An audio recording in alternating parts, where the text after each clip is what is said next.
నరేంద్ర మోడీ గారు ఇది సింధూర అనే పేరుతో పాకిస్తాన్‌పై అటాక్ చేపిచ్చాడు. కానీ ఆ ఆపరేషన్‌కి సింధూర అనే పేరు ఎందుకు పెట్టాడా అని జస్ట్ 2 డేస్ నుంచి డౌట్. ఆ డౌట్ ఈరోజు క్లియర్ అయింది. జస్ట్ షేర్ చేస్తున్నా. సింధూర అంటే బొట్టు. ఆడవాళ్ళు నుదుటిన పెట్టుకునే బొట్టు. ఒక అమ్మాయికి జస్ట్ 6 రోజులు పెళ్ళైపోయేలేకే ఆ అమ్మాయి భర్తని కళ్ళ ముందు కాల్చేసి ఆ అమ్మాయి నుదుటిని బొట్టు దుడిచేసాడు పాకిస్తాన్ వాళ్ళు. దానికోసంగా ఆపరేషన్ సింధూర అని పెట్టి అక్కడికి దాడి చేపించాడు.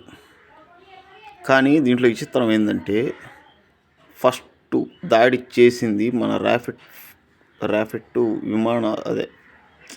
విమానాలు పోయింది. 2 మహిళలే వేసుకోబోయారు. ఆడవాళ్ళ చేత ధ్వంసం చేశాడు. That is Narendra Modi is a great leader. Is a Bharat మాత ముద్దు బిడ్డ.